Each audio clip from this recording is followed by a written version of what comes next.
Now, one of the things that we should point to is, of course, your book, the seminal book that should be on everyone's shelf. Everyone, if you're within the sound of my voice, get this book, is The Heart of Coaching. A lot of people wouldn't equate the heart of coaching with someone like you who's a specialist in corporate culture change. So how is it that we get from the heart of coaching to the business of culture change? Interesting. The thing that attracted me, I think, the most, and way back then in my days of consulting with organizations on culture change, was one of the things we showed them how to do was to be effective as a coach. So what I watched in the 8 or 9 years I was with that company, the thing that seemed to have the biggest impact was coaching. When the leader got that their job was to coach, that's the essence of their job, effective at leading through the process of communicating as a coach, it made everything else better. It made everything else begin to change. They began to transform themselves, the way they thought, the way they interacted. They became more open. They became more curious. They became more compassionate, better listeners. All of those things really are part of this skill set and mindset we call coaching. So that was the thing that came out of my early work that showed that coaching was I call it the longest pole in the tent. You know, it's the thing that makes the biggest difference. I just like credit for all the jokes we're not making right now.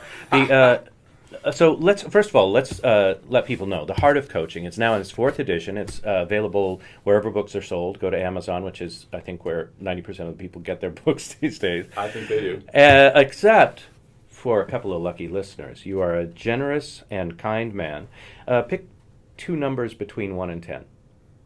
And tell you what they are? Yes, please. 7 and 4. 7 and 4, great. So the 7th and the 4th person to write an email to producer@thecoachingshow.com, an email to producer@thecoachingshow.com, because we're smart like that, will get a copy of The Heart of Coaching. And I have here in my hand a pen. Would you be willing to sign this copy? Oh, we'll be glad to. Sure. All right, that would be for lucky number 7. Lucky 7. Ultimately, I think our job as coaches is sort of twofold. One is to partner with people, so I can see when you talk about a culture shift to a coaching culture. Coaching culture. We're talking about being more partner, less hierarchical, which is what I heard you just say, Dave. Absolutely. Right? And then the other piece is you kind of have to be willing to say the emperor's got no clothes. You've got to be willing to speak truth to power. How does that work? Because for many of us who've worked in organizations, we know that the trouble is at the top. Well, isn't that true? It's been, I think it's the Japanese have a wonderful saying that really informs this as well. The fish rots from the head. So, rather... How'd you look at me when you said that? Yeah, I did not. But the idea is, if you have problems in the organization, look to how it's led. Because usually the dynamics, the enabling, the degree of dysfunction that you may see at lower levels, its seeds are in the top of the organization because they're not as healthy as they might be. So it's all about healthy functioning, being open and clear-minded. It led me to come up with what I think the vision for what this kind of a culture is.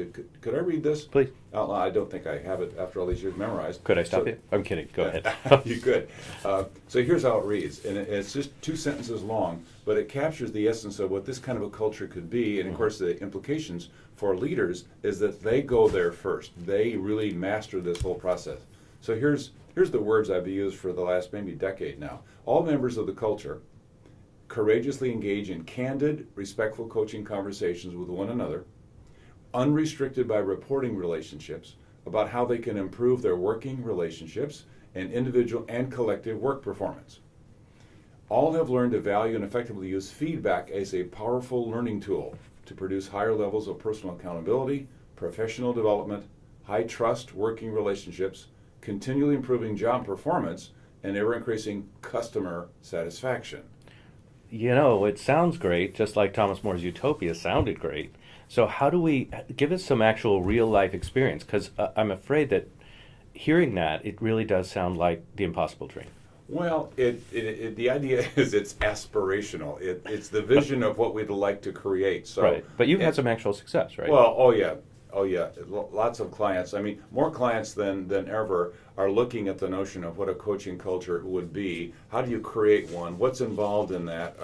Why would we want to have one? So they need to understand the business case for themselves. Well, let me try and drill down with you, because here's what I'm looking at is, I'm one of many coaches who has been fired or had their contract not renewed by a company because I had to be the one to go in and tell the boss that he or she was the problem, right?